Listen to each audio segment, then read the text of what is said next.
Arrancamos la grabación del día de hoy, en donde vamos, como mencionaba, a revisar esta reproducción del capital interpretada al estilo de Noah Harris, pero para el caso de la reproducción ampliada, ¿no? Entonces, nosotros ya hicimos el análisis de la reproducción a escala simple en la sesión anterior.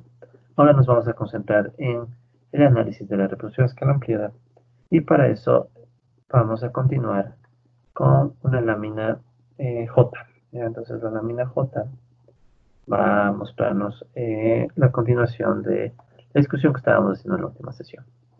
¿Ok? Entonces, bueno, vamos. Vamos a hablar ahora de la reproducción a escala ampliada. ¿Sí?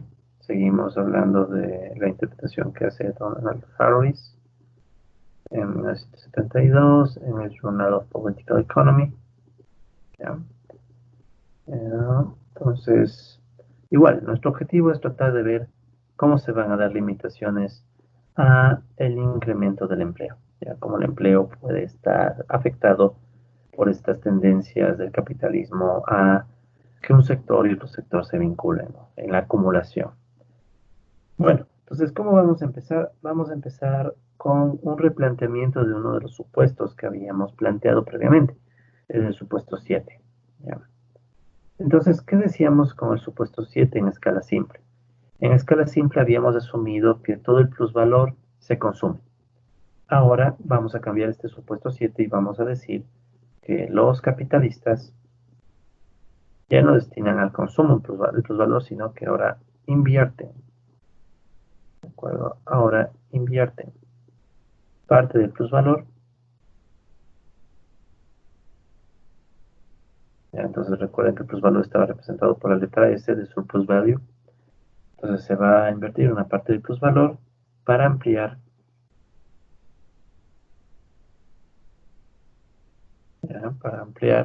el capital en sus propios sectores. ¿Sí? El capital en sus propios sectores. ¿Ya? ¿Qué queremos decir con esto de se invierte para ampliar el capital en los propios sectores? ¿Ya? Con esto lo que estamos tratando de decir, ¿ya?, es que no hay inversión de un sector a otro. No hay inversión de un sector a otro. O sea, los capitalistas del sector 1 solo van a invertir su plusvalor en el mismo sector 1. Y los capitalistas del sector 2 van a invertir solo en el sector 2. ¿Okay? O si queremos decirlo de otra forma, no hay movimiento de capitales. Otra forma de decirlo, ¿no? No hay movimiento de capitales. O sea, no hay gente que se mueva de un sector a otro. Recordemos que eso es consistente o tiene sentido con la no competencia intercapitalista. ¿Sí? Intercapitalista. O sea, los capitalistas no están compitiendo entre sectores. O sea, no va a haber movimientos de capitalistas de un sector a otro, sino que cada quien invierte en su respectivo sector. ¿Ya? Esto es una diferencia, una diferencia relativamente importante con respecto a cómo interpretábamos nosotros los esquemas. Recuerden que nosotros no hablamos de inversión de entrada, nosotros hablamos de ahorro. Lo habíamos planteado que los capitalistas ya no consumen, sino que ahorran. En este caso, Harris, en cambio, va a plantear directamente la idea de inversión, que es mucho más cercano a lo que hace originalmente Marx en sus esquemas. Marx, en realidad, habla justamente de esta idea de la inversión, que nosotros lo dejamos como resultado.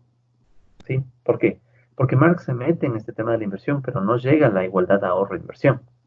En cambio, ¿qué hicimos nosotros? Nosotros tomamos un enfoque un poquito más contemporáneo, hablamos de ahorro y después vimos que el resultado final era justamente ahorro igual a inversión.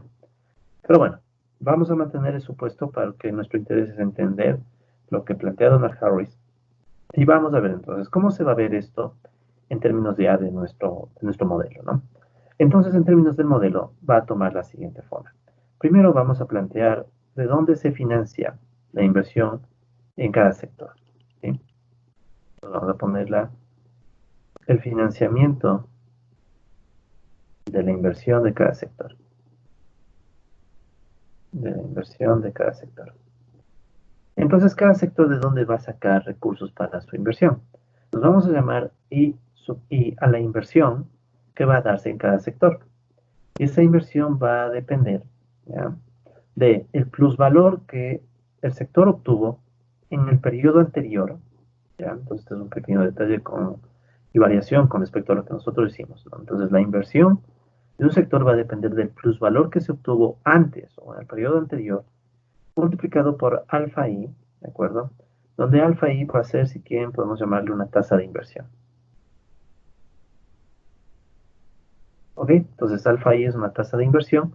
Esta tasa de inversión va a decir, bueno, de todo el plusvalor del periodo anterior, ¿qué fracción destino para financiar la inversión? Entonces, ¿qué fracción del plusvalor del periodo anterior, repito una vez más, se usa, para financiar la inversión? ¿Ya? Entonces, eso va a significar esta primera expresión que nosotros, para mantener la numeración, vamos a llamarle la ecuación, sería esta la ecuación 9. ¿Ok? Entonces esta va a ser nuestra ecuación 9. Ahora, lo que nosotros vamos a hacer es tratar de ver, ok, hacia dónde va la inversión. ¿Sí? Recuerden que esto siempre es para I igual 1 y 2. ¿No? No voy a repetir mucho esto, pero vale la pena recordar que esto es para los dos sectores, ¿no? Para el sector 1 y el sector 2. Entonces, nótese aquí que tenemos como primer punto. La inversión se financia desde el plusvalor del mismo sector. Esto no pasaba en nuestra interpretación. En nuestra interpretación simplemente decíamos que ahorro es igual a inversión, pero no aclarábamos cómo la inversión se canalizaba. Ahora, en cambio, es al revés. Nos están diciendo cómo la inversión se va a canalizar. Primero se va a financiar a través del plusvalor y luego los capitalistas, con esa inversión, con ese recurso que obtienen, les toca decidir, ¿ya? Entonces, el siguiente punto, a dónde destinar o a dónde va la inversión. Entonces, ¿a dónde va a ir la inversión? ¿Ya? Esto va a ser una línea. Bien, entonces, ¿a dónde va a ir la inversión para efectos de que se amplíe la producción? Entonces, vamos a decir que esta inversión y se va a destinar en incrementar el capital constante e incrementar el capital variable. ¿Ya? Esto es en un mismo sector, ¿sí? De nuevo, igual 1 y 2. Entonces, con esto, en cambio, que estamos diciendo que la inversión de un sector solo va a incrementar el capital constante y variable del mismo sector. ¿Ya? Entonces, con eso estamos evitando que un sector financie a otro sector o invierte en otro sector. ¿Ya? Esta es una forma de generar esa limitación en la inversión que no existía antes en nuestra interpretación. En nuestra interpretación simplemente todo el ahorro era igual a toda la inversión, pero no detallábamos el cómo se daba el proceso. Ahora, en cambio, vamos a detallar ese proceso a través de esta idea, ¿sí? La inversión financia el incremento en el mismo sector. En un modelo más complicado podríamos pensar que aquí también estaría la inversión en el otro sector, pero no vamos a hacer eso. Toda la inversión se hace en el mismo sector. Pero a la vez, el capitalista tiene que escoger qué fracción de la inversión va a ir a C y qué fracción debe ir a B. ¿Ya? Por ejemplo, en el sector de las máquinas tengo que más o menos invertir una cantidad de máquinas y otra en gente. O sea, no es arbitrario, no puedo escoger C y B de forma arbitraria. Entonces vamos a decir que, por ejemplo, la variación de B, ¿sí?, y la variación de C, ¿de acuerdo?, van a depender de la inversión, pero en una tasa. Por ejemplo, de la inversión, el 80%, y uno podría decirlo así, el 80% va a ir a aumentar el capital variable y por tanto es evidente que 1 menos ese 0.8 de la inversión vaya a capital constante, o sea, lo que sobra.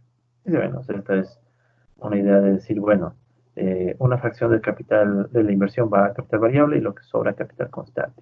¿Ya? Pero en vez de poner el 0.8 vamos a poner un símbolo, pero esa es la idea, ¿no? Entonces aquí vamos a poner una tasa que más o menos me dice cuánto de la inversión va a capital variable. Usando la misma notación de Harris, esta sería una lambda B sub i. Entonces la letra griega lambda, que también vamos a usar acá abajo, lambda B sub i. ¿Sí? Entonces lambda B sub i, ¿qué va a hacer? Entonces en estas ecuaciones, lambda B sub i, ¿ya?, es la fracción de la inversión destinada a ampliar, ampliar B sub I, o sea, ampliar el capital variable. O sea, cuánto de toda la inversión los capitalistas dicen, bueno, es necesario usarla para ampliar ese capital variable. ¿Ok? Y a todo este paquete de ecuaciones le vamos a llamar, o le vamos a numerar con 10. ¿Ok? Listo. Entonces ya tenemos estos dos elementos adicionales que antes no teníamos en escala simple, porque en escala simple no tenemos que hablar de inversión, pero ya en escala ampliada sí, porque la inversión es la que va a permitir que se amplíe los medios de producción y la fuerza de trabajo, y esa ampliación se da dependiendo de estas tasas. Primero la tasa de inversión, que dice la fracción de S del periodo anterior destinado ahí, y por otro lado lambda B sub I, que me dice de la inversión total cuánto va a capital variable, y obviamente lo que sobra a capital constante. Ok, sigamos. Entonces ya tenemos la lámina J, vamos con la K. Bien, ahora, como estamos en una condición de reproducción a escala ampliada, recuerden que la idea de la reproducción a escala ampliada es que todo va a crecer, ¿sí? Todo va a crecer. Al crecer, eso significa que, por obvias razones, va a crecer y todo va a ser más grande, tanto el capital constante como el variable. Entonces, para analizar la reproducción a escala ampliada, Harris se propone plantear nuevas definiciones.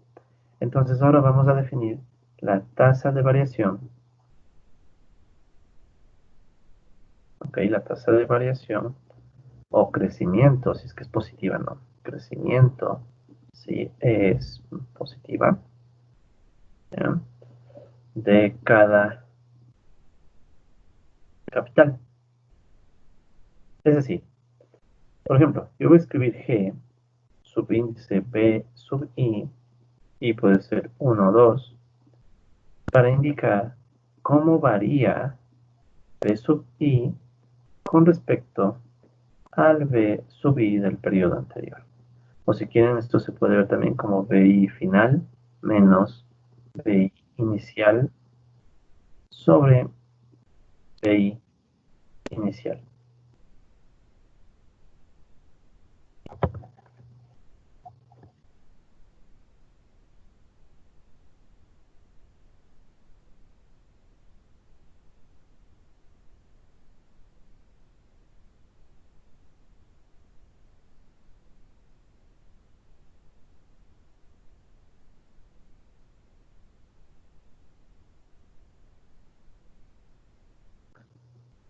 Ok, tuve una ligera pérdida de señal, pero creo que ya volví.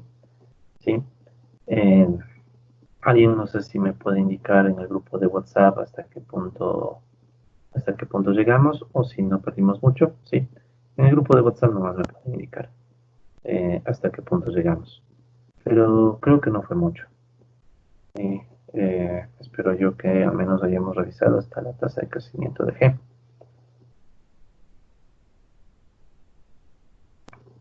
Ok, entonces bueno, voy a retomar desde esta explicación de la tasa de variación. Entonces, como yo venía diciendo, eh, esta tasa de variación va a representar cómo, ¿sí?, crece, si es que es positiva, ¿no? Cómo crece esta relación entre B sub I final menos B sub I inicial con respecto al B sub I inicial.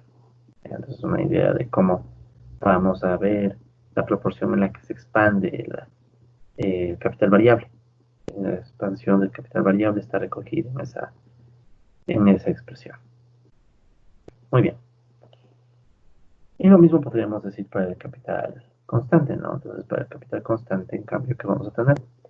Para el capital constante, G C sub I, vamos a tener que esto es igual a la variación de C sub I sobre C sub I del periodo anterior, que es lo mismo que decir C sub I final menos C sub I inicial sobre C sub I inicial, ¿sí? C sub I del periodo anterior.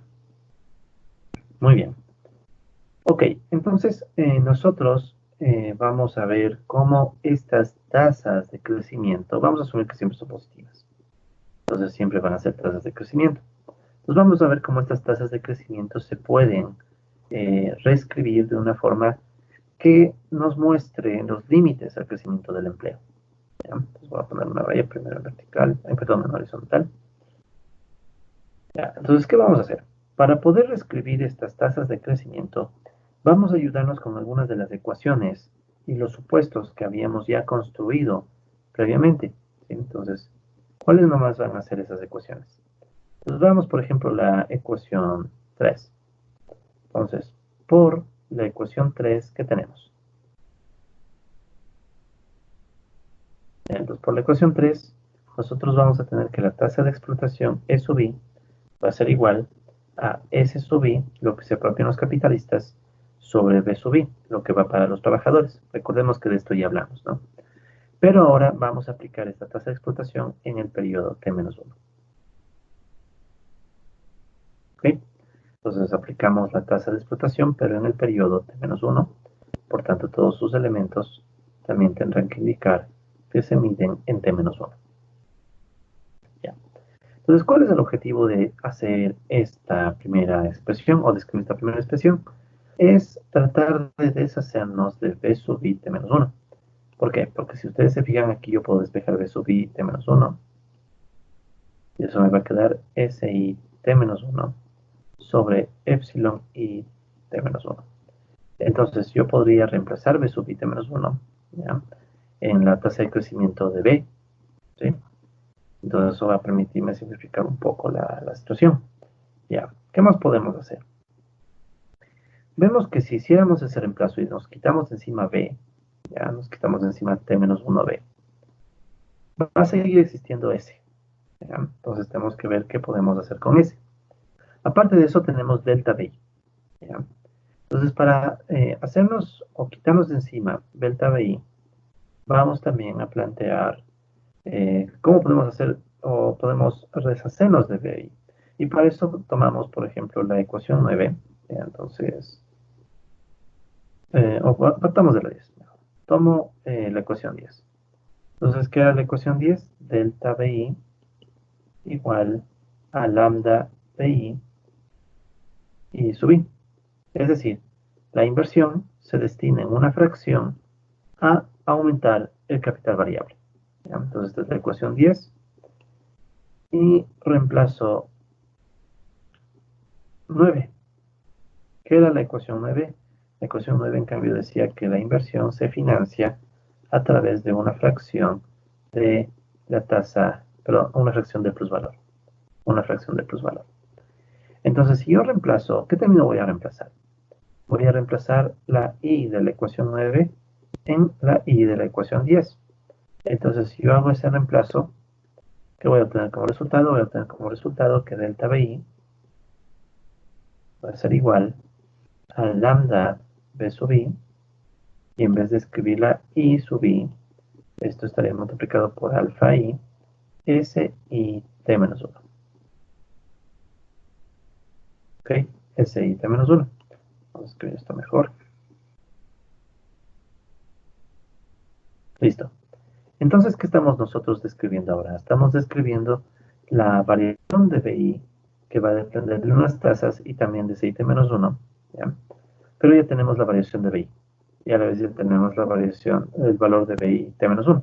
Entonces, yo ya puedo utilizar esos términos para replantear un poco mejor qué está pasando con esta primera ecuación, ¿no? La que está analizando la tasa de crecimiento de B.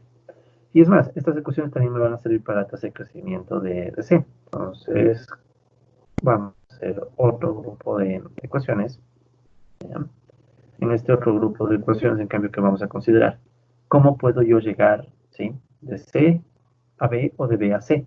Porque nótese que si yo puedo llegar o reemplazar C por B, luego puedo hacer todos estos reemplazos. ¿Sí? Yo habría que ver cómo reemplazo C por B. Ok, entonces, ¿qué vamos a hacer? Ahora voy a tomar, o bueno, más que tomar, voy a decir que por la ecuación 2 tenemos. Ya, entonces, ¿qué teníamos nosotros en ecuación 2? Si nosotros revisamos nuestros apuntes, la ecuación 2, ¿sí?, representaba la composición orgánica del capital. ¿Ya? Entonces, al representar la composición orgánica del capital, esa ecuación 2 me va a permitir vincular A, C con B. ¿Ya? Entonces, en concreto, la ecuación 2 decía que K sub I es igual a CI sobre BI. ¿Ya? Siendo esta la composición orgánica del capital. No olvidemos que nos daba una idea de la tecnificación, ¿no? Esta variable de aquí, más o menos nos ayudaba a ver cómo iba la tecnificación en cada sector, ¿no? Bien, pero asimismo, ¿no?, como nosotros hemos planteado en el caso de la tasa de explotación, en la tasa de explotación planteamos el vínculo, pero en T-1. Lo mismo vamos a hacer en la composición orgánica del capital, vamos a plantear este vínculo, pero en T-1. Muy bien. Entonces, ¿esto para qué me va a servir en cambio? Me va a servir para poderme deshacer de la C. Entonces, si yo hago un despeje muy parecido al que teníamos antes, ¿qué me va a quedar? Me va a quedar que K sub I, T-1, por B sub I, T-1, es igual a C sub I, T-1. Entonces, ahora yo tengo C sub I, T-1, que puedo reemplazarlo en cambio en la tasa de crecimiento de C. Y a la vez B sub I, T-1, yo ya lo tengo de la ecuación 3, de la tasa de explotación. ¿Sí? Entonces con eso digamos que ya me ayudo y puedo de una vez resolver también, ver cómo sale la tasa de crecimiento de C por el lado de CI T-1. ¿Qué me falta? Delta CI. Entonces voy a crear otra línea acá. Y finalmente en esta otra línea, ¿qué vamos a hacer? Voy a tomar nuevamente la otra versión de la ecuación 10. Entonces tomo 10. En la ecuación 10, en el paquete que nosotros teníamos de la ecuación 10, recuerden que nosotros habíamos planteado que tenemos delta CI. ¿Sí? Delta CI es igual en cambio a 1 menos lambda B sub I con respecto a la inversión, ¿no? Entonces eso es lo que nosotros vamos a escribir aquí. Ya, solo pido un segundo que mi esfero no reacciona. Veamos si ya reacciona. Ya. Entonces me va a quedar así, ¿no?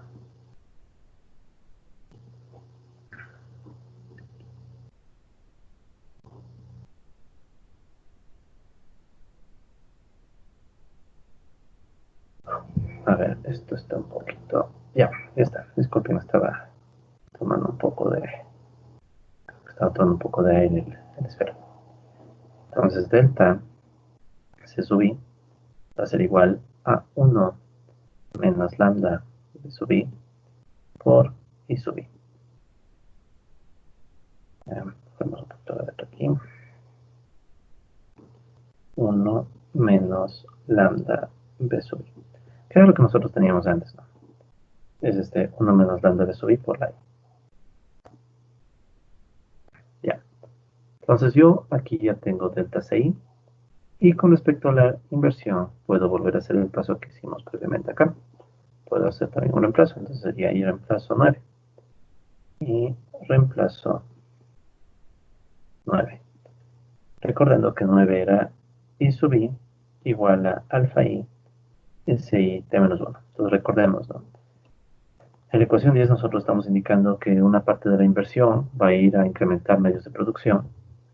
Y en cambio con la ecuación 9 estamos diciendo cómo se va a financiar, ¿sí?, esa inversión. O sea, cómo esa inversión se financia a través de una fracción de plusvalor. Por tanto, delta CI, haciendo los respectivos despejes, ¿sí?, delta CI va a ser igual a 1 menos lambda B sub I por alfa I, yo voy a continuar acá abajo, ¿no?, pero es lo mismo, por alfa I por ese I T-1. Listo. Entonces ahora nosotros tenemos una ecuación. De hecho, saben que para que esto sea más agradable, voy a ponerlo acá abajo todo, ¿no? Entonces esto es igual a ¿qué? Esto es igual a 1 menos lambda BI. Listo. Muy bien. Entonces tenemos ya algunas ecuaciones. Tenemos, por ejemplo, esta ecuación con B, delta B, esta ecuación con C y delta C, y las puedo ir reemplazando para simplificar y ver qué me queda en las tasas de crecimiento del capital constante y del capital variable. Entonces pasemos a la siguiente lámina. Entonces esta sería la lámina de JKL. La lámina L. Ya, entonces, ¿qué vamos a tener en la lámina L? Vamos por el lado del crecimiento primero del capital variable. Entonces tengo G, B sub I, o sea, el crecimiento del capital variable, va a ser igual. Entonces de una vez ya voy a hacer todos los reemplazos, ¿no? para ir ganando un poco de tiempo. Eso permite que mueva esto un poco más abajo. Bien, entonces GB sub I, ¿a qué va a ser igual? Entonces delta BI, puedo reemplazarlo por todo este término, sin delta BI. Entonces me va a quedar, a ver, esto es igual a lambda B sub I, lambda B sub I, alfa I, SI T menos 1. ¿Ya? O sea, simplemente hice los reemplazos de lambda B sub I, perdón, de delta B sub I. Y abajo, en cambio, me va a quedar BI T menos 1 reemplazado, que va a ser SI T menos 1, sobre B sub I T menos 1. ¿Ya? Eso va a ser en el caso de la tasa de crecimiento del capital variable. ¿Ya? En el caso del crecimiento del capital constante, bueno, de una vez podemos simplificar esto, ¿no? Entonces, ¿a qué va a ser igual esto? Nótese que nosotros tenemos un S y T-1 que está multiplicando y dividiendo, se simplifica. Y me va a quedar finalmente que la tasa de crecimiento, ups, no con rojo. Entonces me va a quedar que la tasa de crecimiento del capital variable va a terminar siendo igual a lambda B sub I, alfa I por, me disculpo, no es B y T-1, sino epsilon. Sí, acá es un ligero error, perdón. Este es epsilon, o sea, la tasa de explotación. Y por la tasa de explotación y T-1. Ya, eso está quedándome con el dinero que representa el capital, o con, perdón, el dinero, porque este dinero está en valor, con la tasa de crecimiento del capital variable. Veamos qué pasa ahora con la tasa de crecimiento en cambio del capital constante. En el caso del capital constante, tengo que reemplazar primero la C y la delta C. Entonces, ¿cómo me va a quedar esto? Va a ser G, tasa de crecimiento del capital constante, igual. Bien, en el numerador, ¿qué me va a quedar? En el numerador debería quedarme esta nueva tasa, 1 menos lambda BI alfa I SI T menos 1. O sea, si se fijan, la principal diferencia con B, con delta B y delta C, o sea, variación de C y variación de B, es que antes usaba lambda, ahora uso 1 menos lambda, pero el resto es lo mismo. Entonces aquí me quedaría, por tanto, 1 menos lambda por alfa I por SI T menos 1. Ya, eso en el numerador. En el denominador, ¿qué me va a quedar? Entonces puedo reemplazar C sub I, ¿de acuerdo? C sub I T menos 1 reemplazaríamos por K sub I T menos 1 y B I T menos 1. Entonces eso me va a quedar... y de una vez, yo puedo reemplazar B sub I por SI epsilon I. ¿Sí? O sea, este B I T menos 1 puede reemplazarse con el que obtuvimos en la expresión 3. Entonces, finalmente, ¿cómo me queda esto? Me va a quedar K sub I T menos 1 por... Ya, entonces K sub I T menos 1 por... Y en vez de poner la B, pongo SI sobre epsilon y T menos 1. Entonces me va a quedar SI T menos 1. ¿Sí? Esto es una S sobre epsilon y T menos 1. Bien. Igual, si hacemos las respectivas simplificaciones, tenemos una S que multiplica y divide. Y me va a quedar, para el caso del crecimiento del capital constante, que C sub I igual a 1 menos lambda B sub I alfa I epsilon y T menos 1 sobre K sub I T menos 1. Muy bien, entonces, ¿qué es lo que estamos notando nosotros con estos dos resultados? Estamos viendo que las tasas de crecimiento del capital variable y el capital constante, recordando que todo está medido en horas de trabajo, ¿no? O sea, valor trabajo, con intensidad promedio. Son muy parecidas, ¿sí? Lo que cambia un poco es que el lambda BI está en el caso del capital variable, en el caso del capital constante está 1 menos lambda BI, y en el caso del capital constante también incluimos la composición orgánica del capital. Bien, entonces hasta aquí lo único que hemos hecho es plantear una definición, ¿sí? Las tasas de variación, y luego hacer reemplazos. Profe, Sí, ¿podría repetir desde la parte que dijo tasas de crecimiento de capital constante y capital variable? Porque se empezó a entrecortar un poco. desde aquí. Sí, es la última cuestión.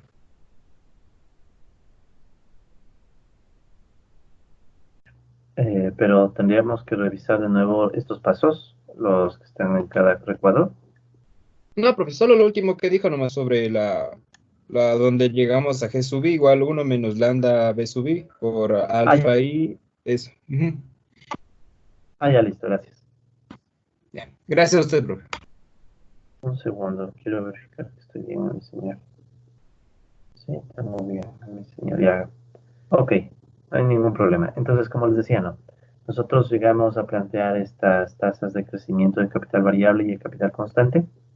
Y bueno, lo único que estaba planteando es que estas tasas de crecimiento son muy parecidas, con la salvedad de que, bueno, aquí tenemos lambda, en el otro caso tenemos 1 menos lambda, y en el caso del capital constante también incluimos la composición orgánica del capital. De ahí el resto son muy parecidas. Ok, entonces ahora lo que vamos a hacer es estudiar un poco cuáles son eh, algunas implicaciones de los supuestos que teníamos para estudiar este modelo, ¿no? Recordemos que este modelo tenía algunos supuestos. En particular, esta raya, teníamos dos supuestos que deberíamos tomar en cuenta, ¿no? Para poder hacer un análisis o continuar con el análisis en la línea que sugiere Harris. Entonces, ¿cuáles son estos supuestos? Nosotros debemos recordar dos cosas. Por el supuesto 1, ¿sí? Nosotros teníamos un supuesto 1, nosotros decíamos que no hay cambio técnico. No hay cambio técnico, lo cual equivale a decir que la tecnificación es constante. ¿Ya? ¿Y qué significaba en la práctica que la tecnificación sea constante? Que K sub I es constante. ¿Pero qué significa que K sub I sea constante? Que K sub I de hoy tiene que ser igual a K sub I del periodo anterior. ¿Sí? Y todo esto obviamente es constante. Es constante, ¿no? ¿Verdad? Entonces dejémoslo así. Pero la idea es clara, ¿no? Entonces, ¿qué pasa? Que pese a que ha cambiado el periodo, si nosotros mantenemos el supuesto 1 de que no hay cambio técnico o que la tecnificación es constante, entonces la composición orgánica del capital, es decir, cuánto va a capital constante y cuánto a capital variable, se mantiene fijo, no cambia con el tiempo. ¿Ya? Esa sería, digamos, una consecuencia del supuesto 1. Y aparte del supuesto 1, también tenemos, si no me equivoco, el supuesto 6. Entonces, ¿qué nos decía en cambio el supuesto 6? ¿Sí? Que los trabajadores, ya los trabajadores tienen o viven, bueno, los trabajadores deben, bueno, poseen iguales condiciones laborales, ya, poseen, así podemos, poseen iguales condiciones laborales en todos los sectores. Condiciones, disculpen, condiciones laborales en todos los sectores. Y esto en la práctica, ¿qué significaba? Eso también ya habíamos dicho, que tendríamos que epsilon 1 es igual a epsilon 2, y eso era igual a un epsilon gorro, habíamos dicho, ¿ya? Que es constante. Si, por tanto, todos los trabajadores enfrentan iguales condiciones laborales en todos los sectores, y sobre todo igual explotación, ¿no? Igual explotación, podamos con palabras, igual explotación. En la práctica, lo que vamos a decir, por tanto, es algo muy parecido a la composición orgánica del capital, que epsilon i, que es igual, ¿no? En 1 o en 2, a su vez va a ser igual a epsilon i t menos 1. ¿ya? Es decir, la explotación no va a cambiar, ¿de acuerdo? Va a ser la misma entre los sectores y también va a ser la misma con el paso del tiempo. Esta es otra forma de decir que en este modelo que estamos construyendo no tenemos una explicación para el cambio técnico, ni tenemos una explicación para la explotación. Por eso es que les dejamos constantes, para que sean otros modelos los que expliquen la tecnificación y cómo cambia la explotación. Entonces, aplicando estos supuestos al caso concreto de las tasas de crecimiento que acabamos de obtener, ¿qué nos va a dar como resultado? Nos va a dar como resultado que los T-1, de acuerdo de estos términos, bueno, no simplificarse, pero van a retirarse, y finalmente nos van a quedar unas tasas con todos los términos constantes, dependiendo de T. Constantes o fracciones dependiendo de T, porque epsilon sería una constante, K también es una constante, y alfa, nótese, es una tasa de inversión, la que escogen los capitalistas, alfa. Y lambda también es la fracción que escogen para invertir en capital variable, y 1 menos lambda es la fracción que escogen para invertir en capital constante. Entonces, en una siguiente hoja, entonces estamos en la hoja JKLM, entonces voy a crear la hoja M, ups, a ver, uh, M con color negro, M, ya. Entonces, ¿qué vamos a hacer? Ahora vamos a reescribir estas tasas de crecimiento, G, B sub I igual lambda, P sub I, alfa y epsilon I, y así en T menos 1, ¿de acuerdo? Y también podemos escribir la tasa de crecimiento de capital constante, que sería G sub I igual 1 menos lambda B sub I, alfa I, epsilon I sobre K sub I. Muy bien, ¿qué más podemos nosotros decir de lo que estamos construyendo o explicando al momento? Hay un resultado adicional que vale la pena aclarar, ¿no? Y es que, de nuevo, por el supuesto 1, ¿sí? Por el supuesto 1 estamos diciendo que K sub I es igual a K sub I T menos 1, y esto es igual a una constante, o sea, no cambia con el tiempo. Pero, ¿qué era K sub I? K sub I es igual a C sobre B, ¿ya?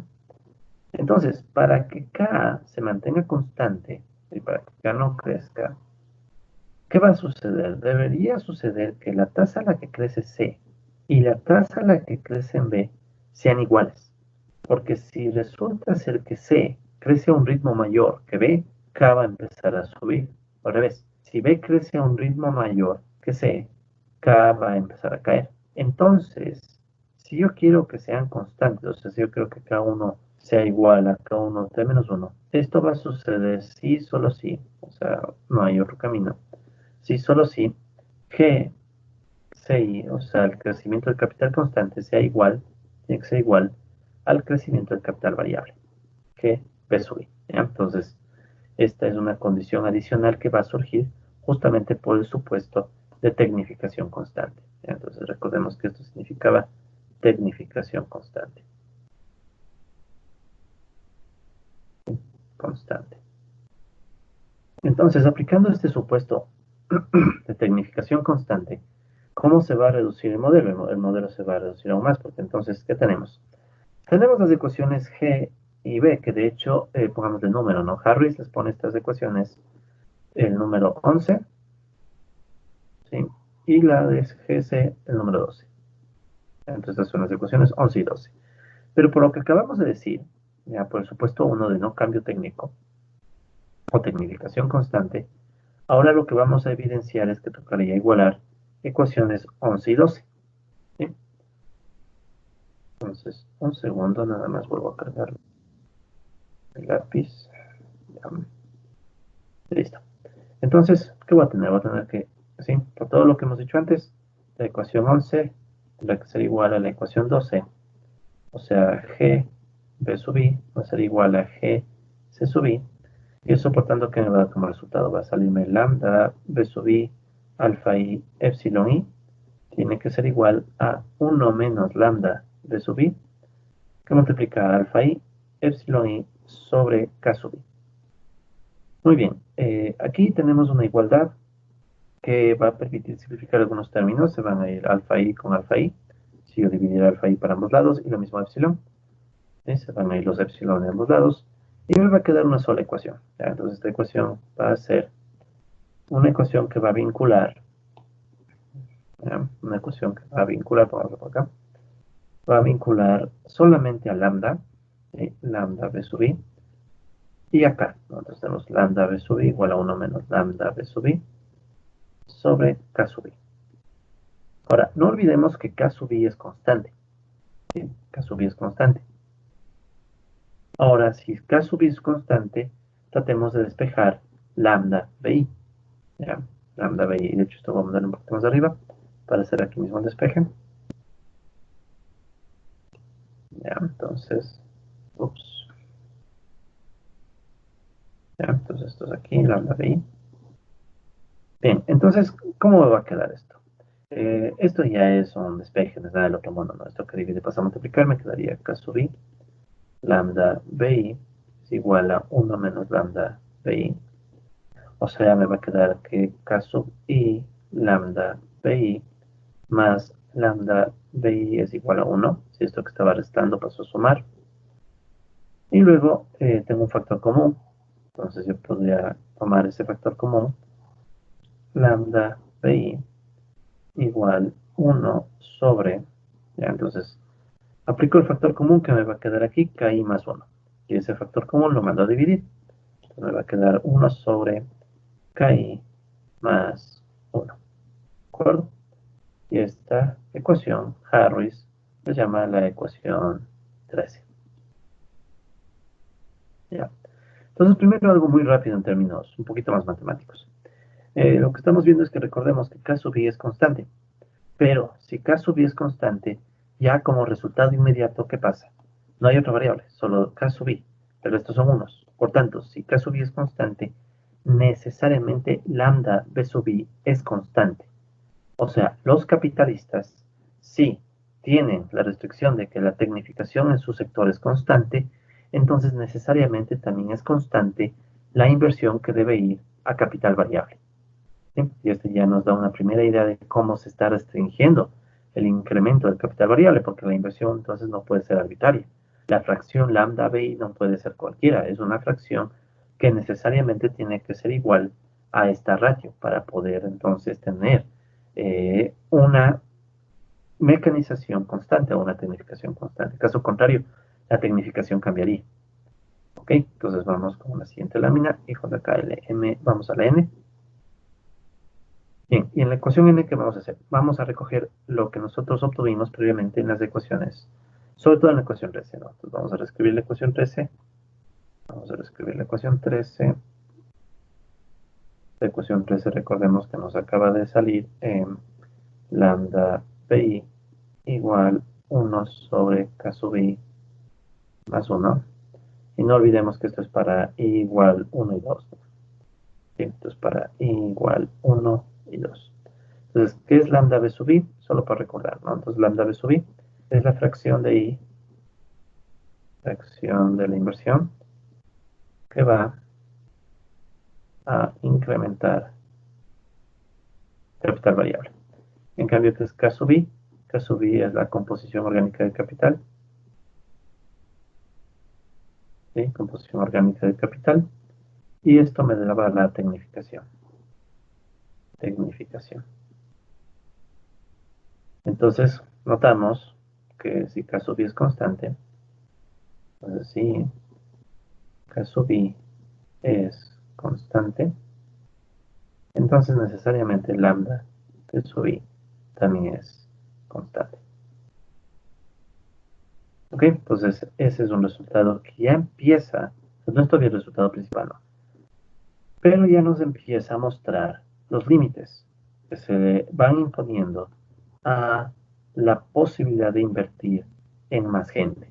Las posibilidades de invertir en más gente se empiezan a limitar por esta razón, ¿no? O sea, por el hecho de que resulta ser que no se puede invertir de forma arbitraria, sino que surge una regla de inversión en gente o en capital variable para poder mantener la tecnificación constante.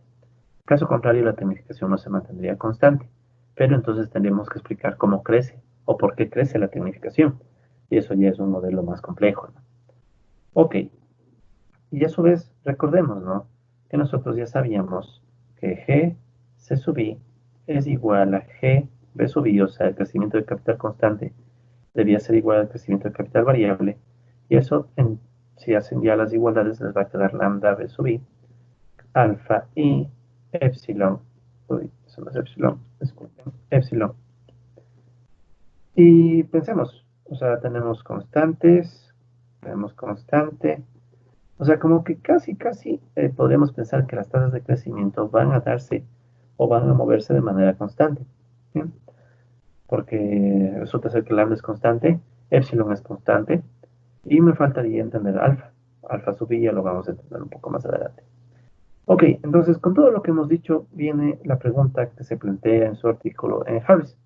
La pregunta es cuáles son, ¿sí? ¿Cuáles son las implicaciones de todo lo que hemos dicho? ¿Cuáles son las implicaciones de todo lo dicho en la reproducción a escala ampliada? ¿Sí? O sea, ya hemos planteado esta serie de supuestos, variables que hemos reemplazado y demás. Entonces ahora lo que nos va a preocupar es cómo eso puede afectar a la reproducción a escala ampliada y en especial al empleo, ¿no? En especial al empleo. Muy bien, entonces para analizar esto, ya cuáles son las implicaciones, Harris va a hacer lo siguiente. Entonces va a ser algo que de hecho nosotros ya conocemos. ¿Ya? Entonces, esta parte es bastante conocida por nosotros. Entonces consideremos el mercado del sector 1, que son medios de producción, o sea, el mercado de máquinas. Y asumamos la ley de Say. Entonces, si nosotros asumimos la ley de Say, tendremos que la oferta, ¿sí? La oferta de medios de producción tiene que ser igual a la demanda de medios de producción. ¿Ya?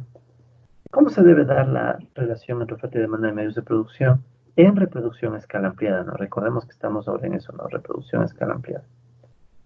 Por el lado de la oferta, no hay novedad. Ya esto es algo que hemos hecho varias veces. Nosotros obtenemos C1 más B sub 1 más S1. ¿Sí? O sea, recordemos, ¿no? La oferta nos ayuda a obtener ingresos que cubren ganancias, en este caso plusvalor, porque estamos midiendo en horas de trabajo, y el resto es los gastos de los capitalistas en capital constante y en capital variable. ¿Ya? Eso por el lado de la oferta. Y por el lado de la demanda, en cambio, que tenemos que es necesario reponer las máquinas antes utilizadas C1 más C2. ¿Sí? Entonces aquí tenemos la reposición.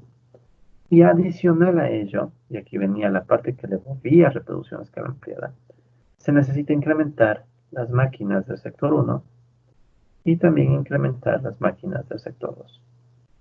¿Sí? Esos son deltas, por si acaso este delta no me convence. Entonces, ¿cuál es el punto? El punto es que entonces estamos planteando una ampliación y no solo una reposición de máquinas. Esto es casi idéntico a lo que nosotros hicimos en reproducción a escala ampliada, sino que en vez del delta teníamos puntos. ¿Sí? Recuerden, esa era la única diferencia. De ahí el resto es la misma idea que nosotros hemos aplicado antes. Es más, aquí nosotros podemos aplicar los mismos despejes, o sea, se eliminaría C1, C1. ¿Y qué me va a quedar? Me queda que B1 más S1 es igual a C2. Esta es la misma condición de escala simple, solamente que nosotros habíamos puesto P, pero ahora está S, pero es la misma. Es de hecho la que vimos la sesión pasada. Pero aparte de eso, ¿qué tenemos? Tenemos también los incrementos, delta C1 y delta C2. Son estos incrementos, en cambio, los que le vuelven la producción a escala ampliada. ¿Ya? Y Harris esto le llama la ecuación 14. Entonces, ¿qué es lo que notamos? Que esta ecuación 14, ¿sí? Esta ecuación 14 es una de las condiciones que nosotros habíamos sacado para llegar a analizar los sectores del vínculo sectorial. ¿Ya? Entonces, Harris va a decir que esta es otra condición de balance. Esta sería otra condición de balance.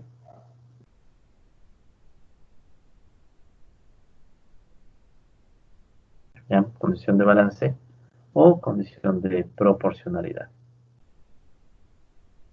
proporcionalidad. ¿Ya? Entonces, esta otra condición de balance o condición de proporcionalidad, solamente analizando el mercado de medios de producción, o sea, el mercado de máquinas. No nos concentramos en el otro mercado. Harris no analiza el otro mercado. Nosotros sí analizamos, recuerda, analizamos los dos mercados, combinamos las condiciones y nos salió ahorro igual a inversión.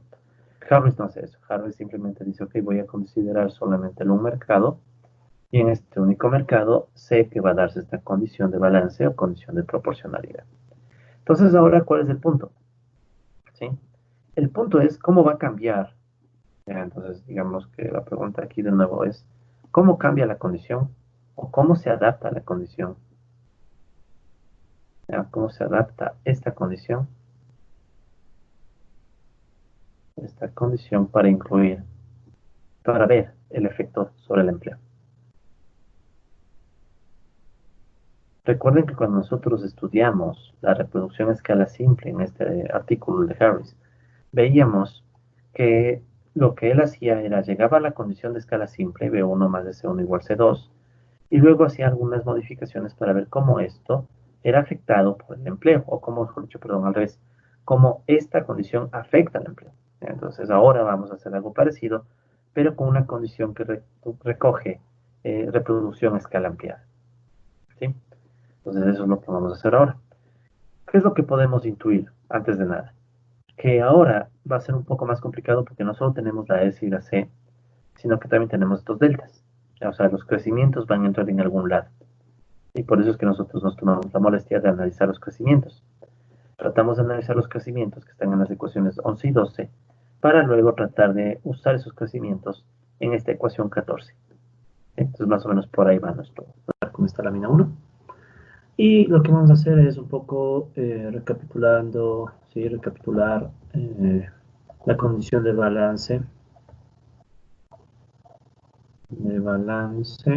en la reproducción a escala ampliada. ¿Sí? Entonces solo recapitulemos, o sea, volvamos a escribir la que teníamos, la condición previa. ¿Y qué nos decía esa condición? Nos decía básicamente que el capital variable del sector 1 más el plusvalor del sector 1 tienen que ser igual a capital constante del sector 2. ¿Sí? Hasta ahí tendríamos reproducción a escala simple, más el incremento de capital constante del sector 1, más el incremento del capital constante del sector 2. ¿Ya? Recordemos que esta es nuestra ecuación 14, y esta ecuación 14 proviene de la igualdad entre oferta y demanda en el mercado de medios de producción. ¿Okay? Muy bien, esto no es nada nuevo, esto ya lo hemos obtenido en nuestras interpretaciones previas de los sectores, sino que obviamente nosotros teníamos C1 punto y C2 punto. Ahora en vez de punto estamos usando variación, pero es la misma idea, cómo va cambiando en el tiempo estos componentes. Bien, entonces, ¿cuál va a ser nuestro objetivo? Nuestro objetivo en este momento es que esa expresión que nosotros estamos viendo, la 14, quede representada solamente en capitales variables, o sea, B1 y B2. Porque recordemos que con eso nosotros podremos hacernos una idea de cómo se va a distribuir el empleo entre sectores. Porque recuerden que B1 es aquello que se le conoce a los trabajadores, aquellas horas de trabajo reconocidas a los trabajadores a través del salario. Entonces ese va a ser nuestro objetivo. Vamos a tratar de conectar esta ecuación 14 con los diferentes elementos que hemos propuesto a lo largo de estas elaboraciones para crear una expresión que nos muestre ahora cómo se condiciona o se limita el empleo entre sectores o el empleo sectorial. Ok, entonces voy a crear una línea horizontal y vamos a recoger algunos elementos que vamos a ir incluyendo en esta ecuación.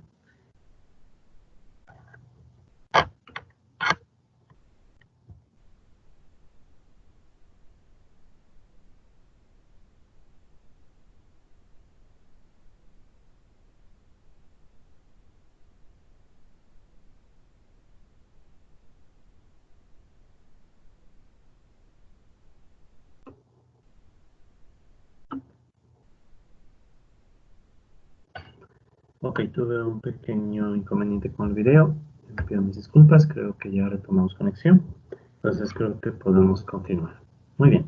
Entonces, ¿cómo vamos nosotros a lograr que esta expresión 14 quede determinada solo en términos de capitales variables? O sea, B1 y B2. Bien, entonces, bueno, B1 ya está escrito en la ecuación 14, no hay nada que hacer. Entonces, con B1 ya no nos vamos a meter. Vamos ahora a ver cómo podemos pasar de S1 a un capital variable. Bien, entonces, ¿cómo lo vamos a hacer? Nosotros, dentro de las expresiones que planteamos, tenemos, por ejemplo, si no me equivoco, la ecuación 3. En la ecuación 3 nosotros planteamos, ¿sí? Entonces por la ecuación 3, nosotros planteamos que la tasa de explotación es sub i, ¿sí? Y bueno, vamos de una vez a aplicar la tasa de explotación para el sector 1. Entonces la tasa de explotación del sector 1 sabemos que es igual a aquello que se apropian los capitalistas del sector 1 sobre lo que se reconoce a los trabajadores del sector 1. Entonces, lo que nosotros podemos hacer aquí de forma inmediata es expresar S1, ¿sí?, igual al producto entre la tasa de explotación E1 y el dinero que representa el capital variable, perdón, y las horas que representan al capital variable B1.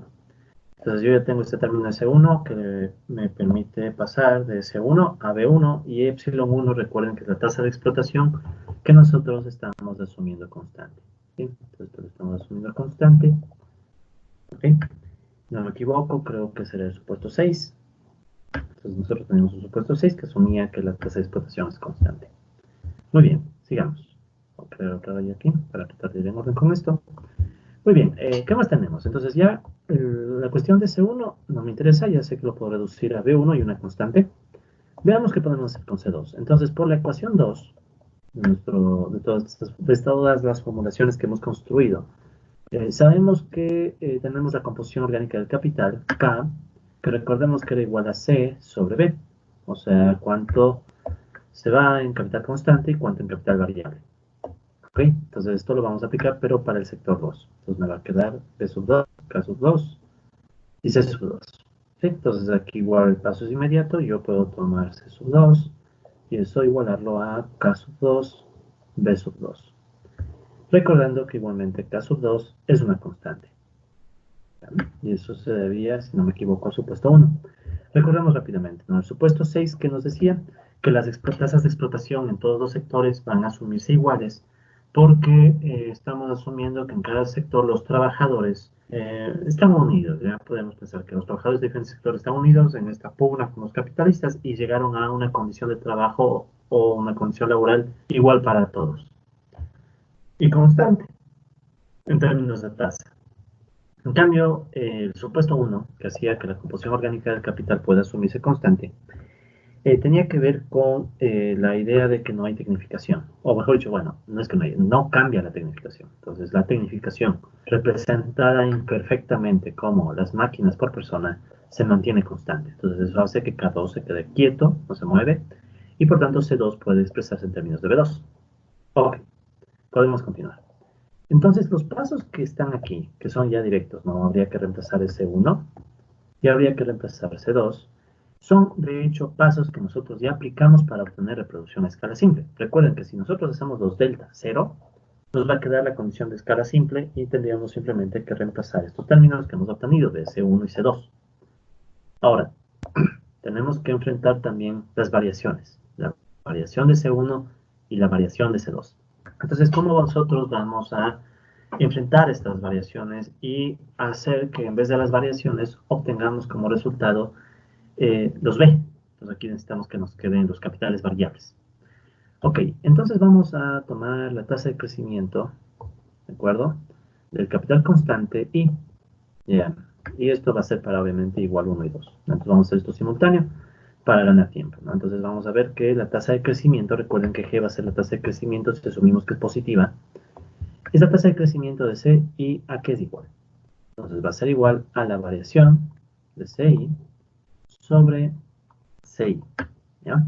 Entonces aquí hay que tener un poco de cautela, un poquito de cuidado con los tiempos, ¿ya? Porque nosotros en nuestras formulaciones anteriores estábamos escribiendo aquí T-1, ¿ok?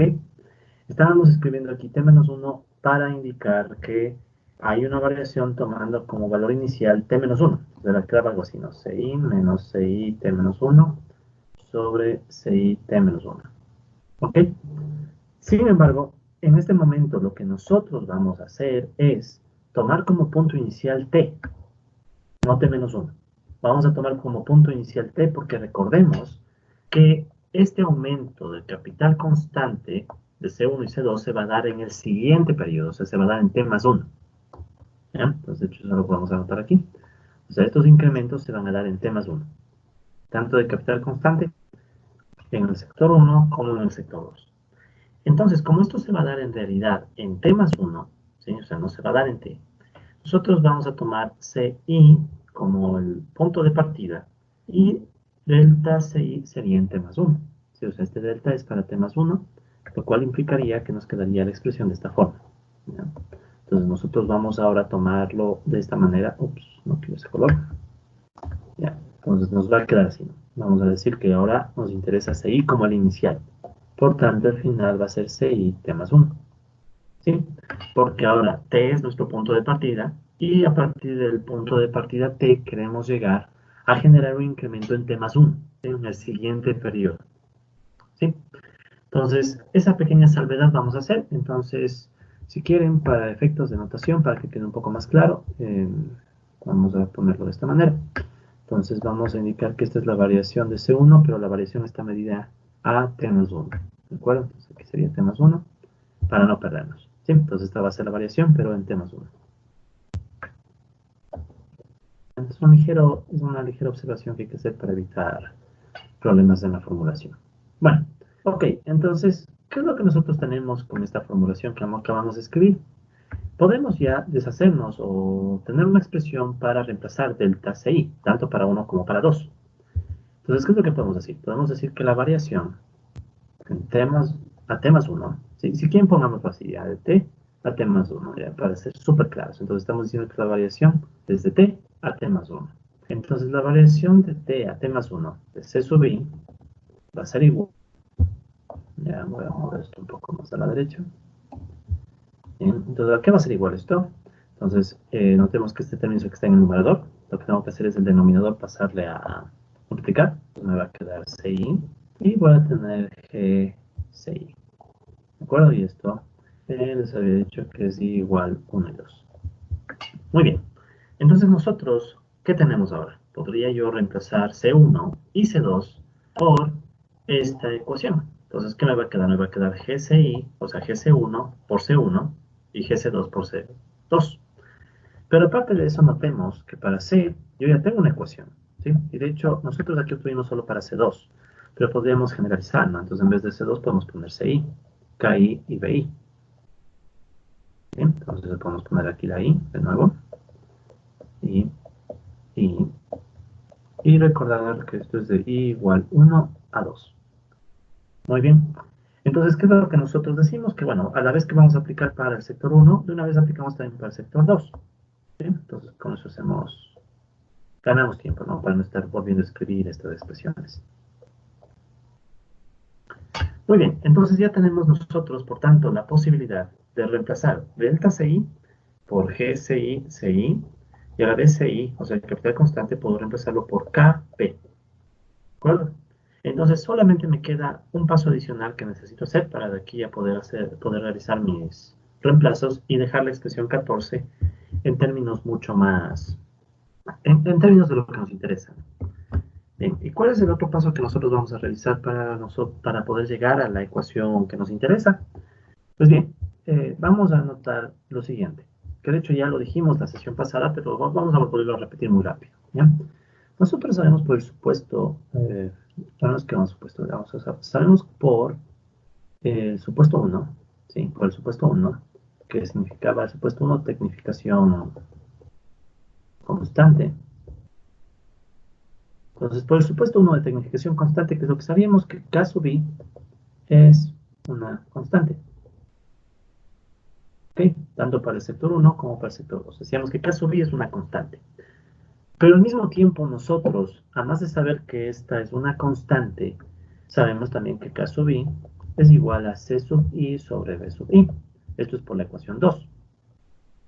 Entonces, algo que nosotros ya habíamos mencionado en la sesión anterior, pero reiteramos el día de hoy, es que para que se mantenga constante KI, solo se puede dar esto, ¿sí? O sea, esto es constante sí, solo sí. El crecimiento de CI, o sea, el crecimiento del capital constante, es igual al crecimiento del capital variable. ¿Ok? Entonces, solo si se igualan esos crecimientos, es factible que la composición orgánica del capital se quede constante. ¿Sí? Entonces, eso es bastante importante porque ¿para qué nos sirve este resultado? Este resultado, en cambio, nos va a servir para poder reemplazar GC. O sea, el crecimiento del capital constante va a ser reemplazado por el crecimiento del capital variable. Y con eso estamos obteniendo una expresión que nos va a indicar exclusivamente todo en términos de capital variable. ¿Sí? O sea, cómo se mueve el capital variable y ya no abordamos la cuestión del capital constante. ¿Sí?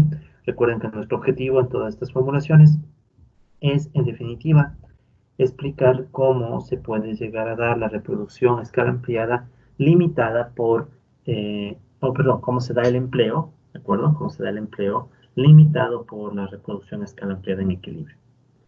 Muy bien, listo. Entonces, ¿qué es lo que viene ahora? Es una serie de reemplazos, ¿no? Vamos a tener que reemplazar S1. Bien, entonces voy a hacerlo aquí mismo, ¿no? En la parte inferior, vamos a mover un poco la hoja para que se pueda ver mejor en el video. Un poco más. Ya. Entonces, ¿qué es lo que vamos a hacer? Vamos ahora a reemplazar todo en 14. ¿Sí? Entonces, reemplazo todo en 14. Todo en 14. Ya. Entonces, si yo hago el reemplazo de todos estos resultados en 14, ¿qué voy a tener? B1 se mantiene igual, no cambia. Más. En vez de S1, ¿sí? En vez de S1, ahora yo puedo escribir el primer resultado que obtuve en estos espacios. O sea, sería la tasa de explotación 1, B1. Igual. Muy bien. ¿Qué podemos decir sobre C2? Igualmente yo podría utilizar este resultado segundo que tuvimos, pero aplicado para I igual 2. Entonces, en vez de escribir C sub 2, yo podría, entonces incluso pongamos de otro color. Entonces, C sub 2 se va a reemplazar para este CI, escribiendo igual 2. ¿No? Entonces, en vez de C sub 2, yo podría escribir B sub 2, K sub 2. Solo hasta aquí tengo de nuevo lo que ya habíamos obtenido en las sesiones anteriores, que es, o sea, por un instante no. Si nosotros de aquí obtenemos B1 sobre B2, ¿ya? Nos va a quedar K sub 2 sobre 1 más epsilon 1. Y esto ya nosotros analizamos en sesiones pasadas, o sea, es cómo el empleo se distribuye en tres sectores, queda limitado en reproducción a escala simple por la tecnificación del sector 2 y la explotación en el sector 1. Entonces, esto es lo que obtuvimos en reproducción a escala simple, pero ahora no vamos a quedarnos ahí. Entonces voy a borrar esto, porque eso ya lo tenemos. En sesiones pasadas ya lo vimos. Ahora lo que nos interesa es seguir reemplazando, pero para delta C1. Entonces, para delta C1, lo ponemos así. Mejor. Para delta C1 voy a aplicar este otro resultado que ya acabamos de escribir, ¿no? Reitero una vez más, este es el cambio de T a T más 1. Nosotros en sesiones pasadas, y Harris en su notación, lo que hace es explicar esto en términos de T menos 1. ¿Se acuerdan que había un T menos 1 por acá? Que era el T menos 1 de partida. Nosotros, en cambio, ya no tomamos T menos 1 de partida, sino T. Porque se da la producción en T para incrementar en T más 1.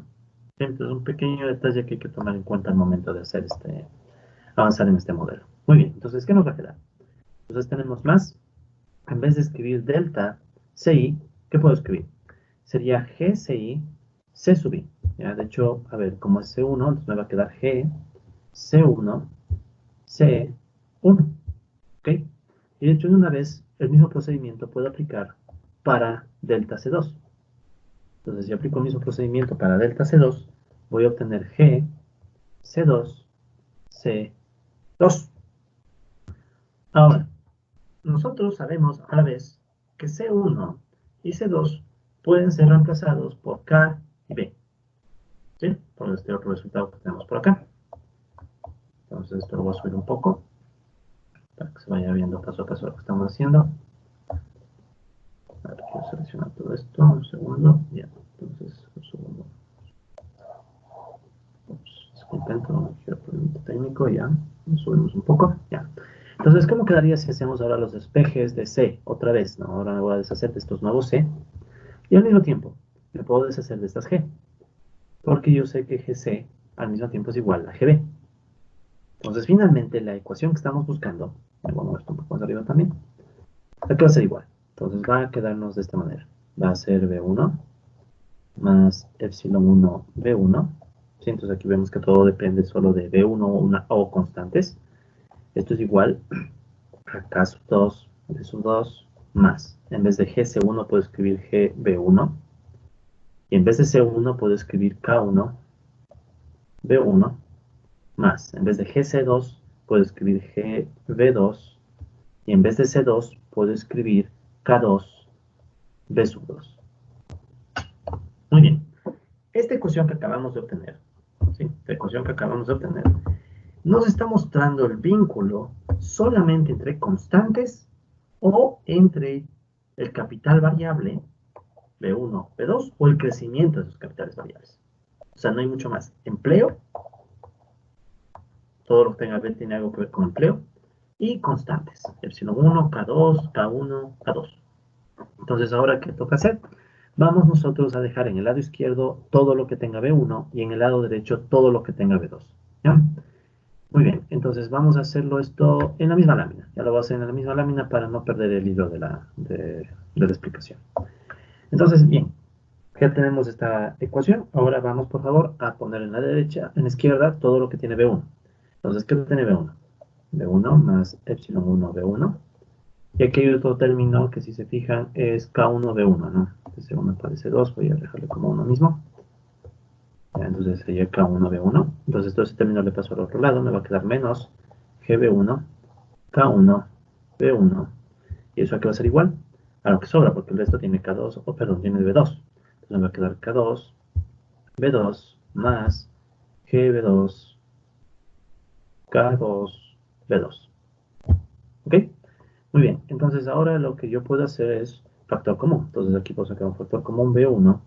Y ese B1 va a multiplicar a 1 más epsilon 1 menos GB1, bueno, pongamos en orden, menos K1 GB1.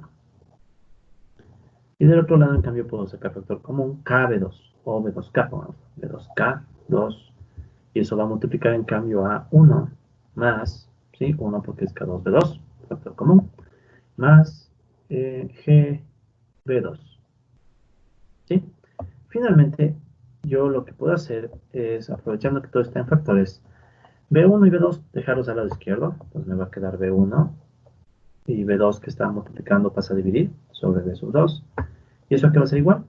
Va a ser igual a K sub 2 multiplica a 1 más G B sub 2. ¿Sí? Ya no hay B2, entonces quedó K2 y 1 más GB2.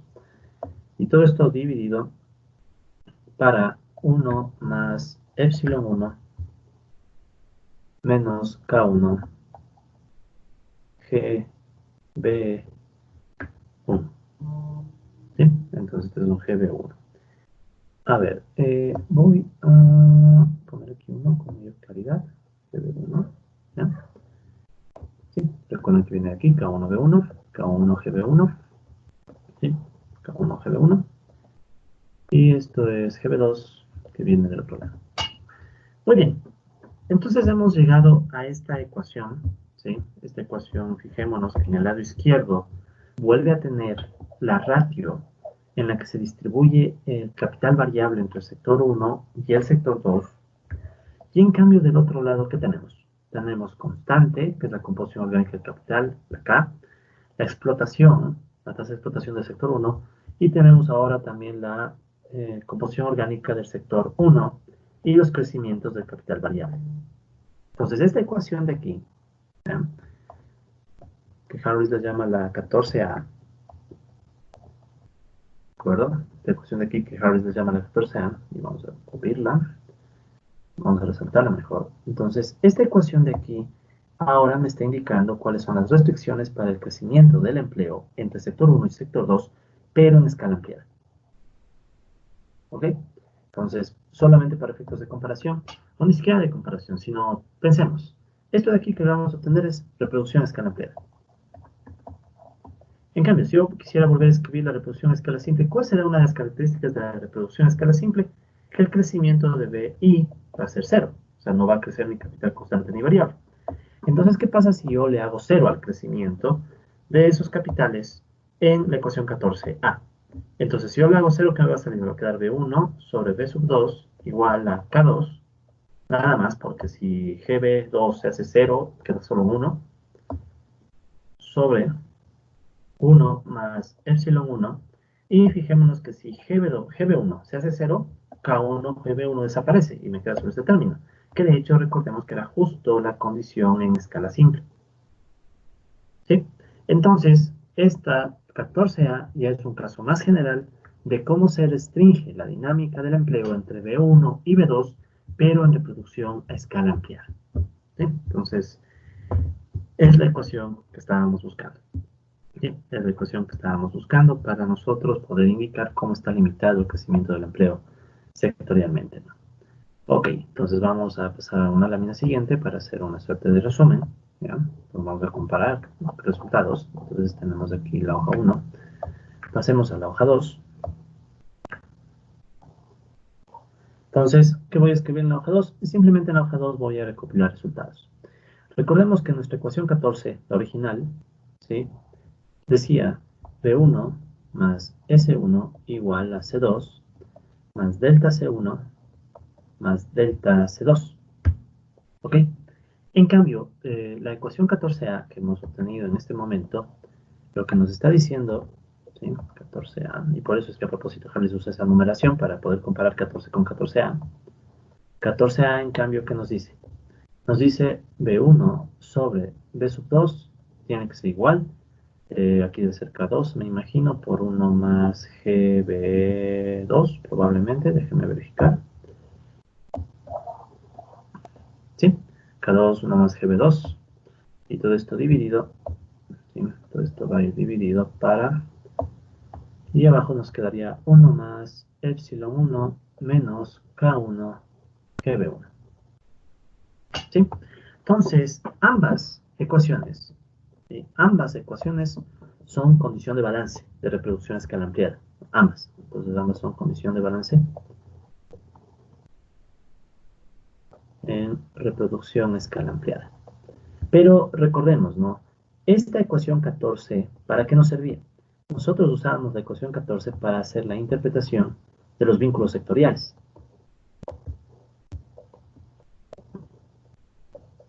¿Ok? Entonces aquí nosotros tenemos la interpretación de los vínculos sectoriales. Esto nos había dejado el mismo Marx. Y esto ya lo vimos, incluso lo vimos en términos de red, etc.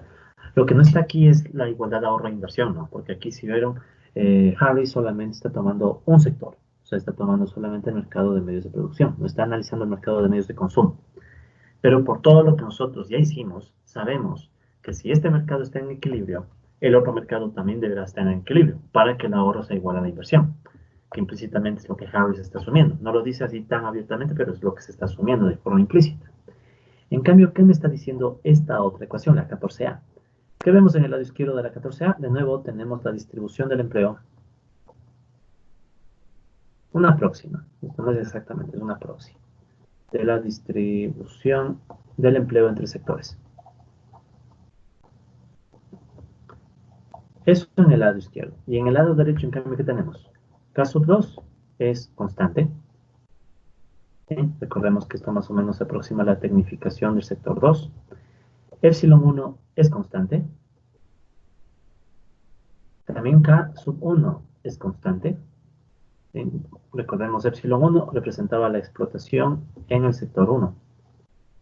K1 constante es vuelta a la tecnificación en el sector 1. ¿Sí? Y finalmente nos quedan las tasas de crecimiento. Entonces, ven, un resultado que vale la pena aquí notar claramente, ¿no? Si, por ejemplo, en algún ejercicio, ya nosotros incluso podemos tener ejercicios, incluso a nivel de evaluación, si en un ejercicio me dicen cuánto es K2, epsilon 1, K1, K2, epsilon 1, K1, y me dicen las tasas de crecimiento de GB1 y GB2, entonces yo puedo saber cuánto va a ser esta ratio, o sea, cuánto B1 versus B2. ¿Sí? O sea, cuánto se distribuye más o menos el empleo entre el sector 1 y el sector 2. O dicho de otra manera, aquí ¿qué pasa? K2, epsilon 1 y K1 son procesos distintos. acuerdo, estos son procesos diferentes, procesos distintos, no claramente vinculados al empleo. Vinculados al empleo. Porque nótese, ¿no? ¿Es tecnificación o es explotación? Pueden estar vinculados, pero no es tan claro. Por eso es que aquí incluso en el modelo se asumen constantes. En cambio, ¿qué sucede con el empleo? Tienen otra dinámica. Si entonces el empleo tendría otra dinámica, entonces no necesariamente estos dos elementos tienen por qué cuadrar. Sí, puede ser que estos elementos no cuadren. Y si estos elementos no cuadran, podría surgir una crisis por desproporción, pero esta vez se vería también en el lado del empleo. ¿Sí? Ahora, una pequeña y rápida reflexión sobre las tasas de crecimiento G, GB1 y GB2. Vale la pena mencionar lo siguiente, ¿no? Tomemos nuevamente esta ratio. Pensemos un poquito más a fondo en la ratio B1 sobre B2. ¿Qué es B1 sobre B2? Me dice la proporción de capital variable en el sector 1 versus el sector 2. Ahora, ¿qué pasaría si nosotros nos fijamos en las tasas de crecimiento de estos elementos? Por ejemplo, GB1 es claro que va a crecer con la tasa GB1. O sea, GB1 va a presionar que B1 suba. Y en cambio, GB2 va a presionar a que 2 suba. Entonces tenemos estas dos tasas, GB1 y GB2, que van a presionar a que suba tanto B1 como B2. Entonces, ¿qué pasaría si GB1, por ejemplo, fuera mayor a GB2? O sea, si el crecimiento del capital variable 1 fuera mayor al crecimiento del capital variable 2. Entonces, eso podría provocar, sí, o sea, esta desigualdad podría provocar que B1 crezca cada vez más y B2 crece cada vez menos. O sea, esta ratio sube. ¿Eso qué implica? Que el sector 1 empezaría a concentrar mucho más empleo que el sector 2. Pero si eso llega a pasar, puede suceder que en los periodos futuros surja desproporción. ¿Por qué surge desproporción? Porque resulta ser que B1 empieza a crecer más y más y más, habría más trabajadores en el sector de máquinas y esos trabajadores adicionales en el sector de máquinas tal vez no encuentren los alimentos suficientes. Y al no poder encontrar los alimentos suficientes puede surgir entonces la desproporción y la crisis. ¿Ya? Entonces, o que pasa al revés, ¿qué pasa si en cambio es GB2 el que más crece? Pues debería lo contrario, ahora el sector 2 es el que tiene demasiada gente y tal vez el sector 1 se queda muy pequeño. Entonces, Harris plantea que si nosotros queremos que entre los sectores se mantenga la proporcionalidad, ambos sectores crezcan a un ritmo relativamente estable, lo que necesitamos es que también estos crecimientos de capital constante, de capital variable en sector 1 y sector 2 sean iguales. ¿Sí? Entonces es lo que plantea Harris, que estos dos crecimientos sean iguales. Y es más, por resultados anteriores que nosotros obtuvimos durante la explicación de estos elementos, disculpen, sabemos algo más.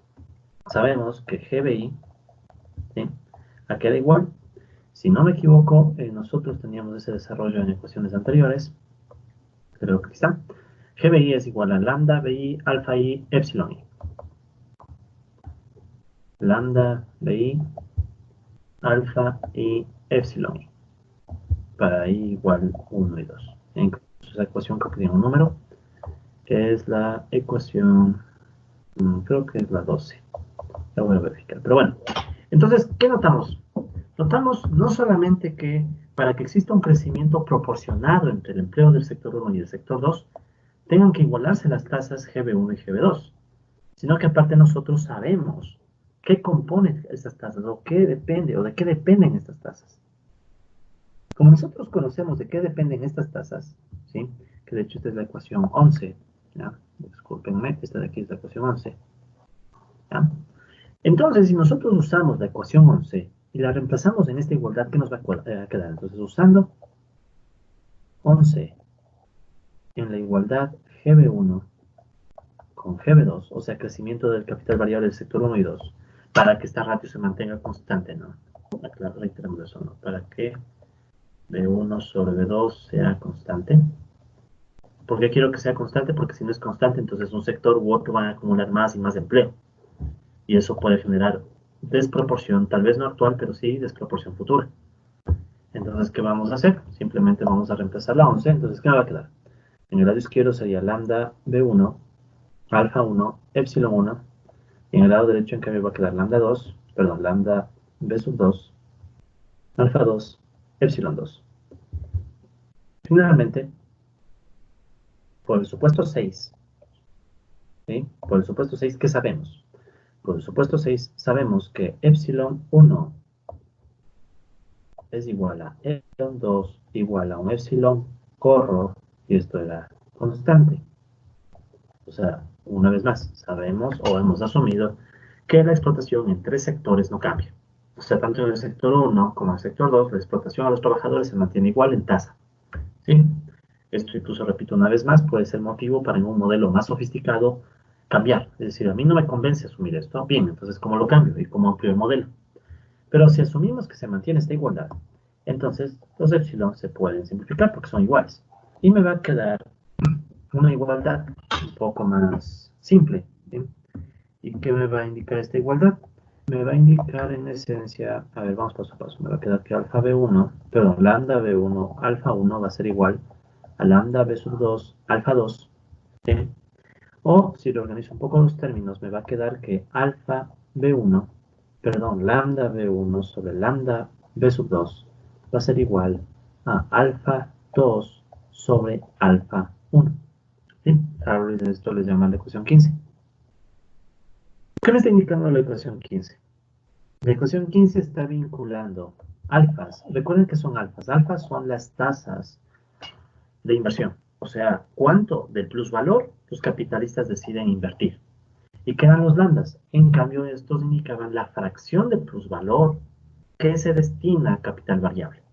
¿Sí? La fracción de inversión y de plusvalor, perdón, la fracción de inversión. Sí, eso sería mejor. ¿Qué parte de la inversión se va a capital variable? En cambio, los alfas, la tasa de inversión. Ahora, esta ecuación como tal, un poco, no es muy ilustrativa, al menos no versus lo que vamos a hacer ahora. Nosotros de desarrollos anteriores, igualmente, sabemos algo más. ¿Sí? Nosotros de desarrollos anteriores habíamos obtenido en la ecuación 13, ¿sí? El vínculo que tenía este lambda, o sea, cuánto de la inversión va a salarios, con la composición orgánica del capital. Y es más, habíamos llegado a la conclusión de que si esta composición orgánica del capital es constante, lambda es constante, ¿sí? Por la ecuación 13. Entonces, volvamos a escribir la ecuación 13. Este es un resultado que obtuvimos, no vamos a volver a escribir. Entonces, sabemos que lambda b sub i es igual a 1 sobre k sub i más 1. ¿De acuerdo? Esta es la ecuación 13. Esto básicamente me está diciendo que si k sub i es constante, entonces, o esto va a ser, o esto solo se va a cumplir si solo si lambda b sub i también es constante. En pocas palabras, sabemos que k sub i es constante, lambda b sub i es constante, esto se aplica para i igual 1, 2. Entonces, si la tecnificación, recordemos que este es el supuesto 1, ¿no?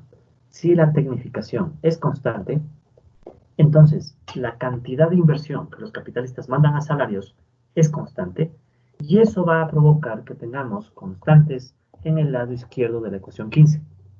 ¿Ya? Entonces, finalmente, reemplazando 13 en 15, ¿qué nos va a dar como resultado? Entonces, si yo reemplazo la ecuación 13 en la ecuación 15, me va a quedar lo siguiente. Me va a quedar 1 sobre KI más 1, perdón, K1. Yo creo que ahora estamos usando para diferentes B, por ejemplo B1. Entonces aquí sería K1 más 1 sobre 1 para K2 más 1. ¿Ya? De una vez, ¿a qué es igual esto? Si hacen la división va a quedar K2 más 1 sobre K1 más 1. Y eso va a ser igual a alfa 2 sobre alfa 1. ¿Sí? ¿Qué me está diciendo esta otra ecuación? Que Harris le llama la ecuación 16. ¿Ya? La ecuación 16 me está indicando, ¿ya?, que la decisión de los capitalistas de cuánto van a ahorrar y a la vez invertir, ¿sí? Porque, bueno, es economía cerrada, sin gobierno, sabemos que en este modelo ahorro e inversión se igualan, pero bueno, ¿cuánto deciden invertir sobre todo los capitalistas? ¿ya? Los alfas, está limitado o está condicionado por la tecnificación en los sectores 1 y 2. ¿Ya? Porque no olvidemos, ¿no? Entonces aquí tenemos constantes, o sea, K1, K2 son constantes. ¿Ya? Esto por supuesto 1 significaba tecnificación constante. Y en cambio, alfa 1 y alfa 2 son las decisiones de los capitalistas de invertir. Capitalistas de cuánto plusvalor invertir. De cuánto plusvalor. Recuerden que el plusvalor aquí lo estábamos llamando S. Plusvalor, SI, invertir. Entonces igual, son decisiones o procesos distintos. Entonces son procesos distintos. Al ser estos procesos distintos, al menos en apariencia, no, procesos distintos, de nuevo, surge la posibilidad de crisis por desproporción. ¿Por qué? Puede pasar que a un capitalista se emocionó y quiso invertir más. ¿Qué pasa si un capitalista se emociona o se desmotiva? O pasa algo y el capitalista empieza a destinar una fracción distinta de alfa 2. O sea, en el sector 2, los capitalistas que invierten para la producción de alimentos deciden invertir menos. Solo eso. O sea, digamos que los capitalistas simplemente deciden invertir menos. Solo con que decidan invertir menos y bajen alfa 2, van a crear desproporción, porque K1 y K2 resulta que son constantes, no se mueven, es la tecnificación. Entonces ahí podemos ver otra razón por la cual puede surgir la crisis por desproporción. Entonces, de hecho, podemos anotar eso, ¿no? Entonces aquí tenemos una clarísima forma en la que podemos ver la posibilidad de crisis por desproporción. Crisis por desproporción. Desproporción. ¿Y cuál es la idea de esta posibilidad de crisis por desproporción? ¿Sí? Entonces la idea puede citarse de esta forma, ¿no? Si, por ejemplo, ¿no? Por ejemplo, cae alfa 2, entre paréntesis, los capitalistas del sector 2, si los capitalistas del sector 2 deciden invertir menos, la pregunta, ¿por qué deciden invertir menos? Bueno, hay muchas razones, ¿no? Puede haber mil razones, no vamos a entrar en los detalles, pero directo, ¿no? Si es que los capitalistas deciden invertir menos, entonces, ¿qué sucede? Entonces, va a haber lo siguiente, ¿no? Va a caer alfa 2 sobre alfa 1 y por tanto la ratio va a ser menor que K sub 2 más 1 sobre K sub 1 más 1 y por tanto desigualdad o una desigualdad, sino no equilibrio. Porque recuerden que todas estas igualdades implican equilibrio, entonces con que no se cumpla una de estas igualdades tenemos desequilibrio. O sea, no hay equilibrio, hay desproporción y en algún lado seguramente pasará que ahorro no va a igualar a inversión incluso. ¿Por qué sabemos eso? Entonces, sabemos que los elementos de este modelo, ¿sí?, de origen marxista, a la larga nos hablan de la igualdad de ahorro-inversión. Entonces, con que falle alguno de estos elementos y los supuestos no cambien, o sea, ceteris paribus, ¿no? Entre paréntesis, ¿no? Ceteris paribus. O sea, asumiendo que todo lo demás se mantiene constante, va a resultar en esto. ¿Sí? Entonces, puede surgir de esta manera otra razón por la cual habría desequilibrio. Y bueno, Harris da más detalles de interpretación de la ecuación 16, pero como pueden notar ya es bastante clara. O sea, la ecuación 16 nos refuerza aún más todo lo que venimos diciendo, que el capitalismo tiene muchos lugares, muchos puntos en los cuales puede caer en la desproporción. ¿Sí? Puede caer en la desproporción en términos de empleo, como veníamos viendo en esta ecuación 14a. Puede haber problemas de interacción, o sea, son conexiones muy complejas cuando vemos el problema en red, que nacía a partir de la ecuación 14. O también puede ser que tengamos problemas porque los capitalistas pueden cambiar sus decisiones de ahorro, de inversión, pero no cambian las condiciones técnicas ni la explotación. Entonces, si no cambia nada de eso, resulta ser que puede surgir un desequilibrio que lleva a que el ahorro no se iguala a la inversión. Y el capitalismo empieza a desequilibrarse y habrá sectores que no venderán todo. Y eso puede llevar a que tengamos, obviamente, una crisis porque no se vende. Si no se vende, no se tiene el valor, las ganancias, no se realiza el valor, no se obtienen las ganancias, y eso implica generar un montón de problemas incluso en cadenas, ¿se acuerdan? O sea, teníamos la red en la cual si fallaba un punto podía empezar a fallar el resto. Muy bien, entonces ya hemos revisado cómo se da la reproducción a escala ampliada en Harris, cómo él la reinterpreta y los límites que le encuentra para empleo, ¿sí? Los límites que le encuentra para empleo. y también los límites que él identifica en el caso de las decisiones de inversión. ¿Ya? Entonces, otro resultado que puede surgir de todo lo que estamos conversando es, bueno, ¿qué tal si los capitalistas tienen una decisión para invertir un poco más complicada? O sea, ¿qué tal si los capitalistas deciden invertir, por ejemplo, viendo las posibilidades de ganancia en el futuro? Probablemente eso hace que el modelo sea mucho más complejo. Y es más, ahí ustedes podrían vincular este modelito que plantea Harris con algunos argumentos post-keynesianos o heterodoxos post-keynesianos sobre la llamada función de inversión. Entonces, en la literatura más post-keynesiana se habla mucho de cómo los capitalistas pueden tomar decisiones de inversión viendo, por ejemplo, que yo creo que la tasa de ganancia de este sector es alta, voy a invertir más, o viendo, por ejemplo, la demanda, si se dice, bueno, resulta ser que un sector tiene más demanda, entonces decido invertir más también, y etcétera. Por último, puede ser que un capitalista simple y llanamente se levantó con buen ánimo y decidió invertir más. Keynes le llamaba eso o le aproximaba esa idea con el supuesto, o bueno, no el supuesto, sino con el nombre del espíritu animal, ¿no? El animal spirit. O sea, puede ser que de repente los inversores simplemente están motivados a invertir por alguna suerte de espíritu animal. ¿Ok?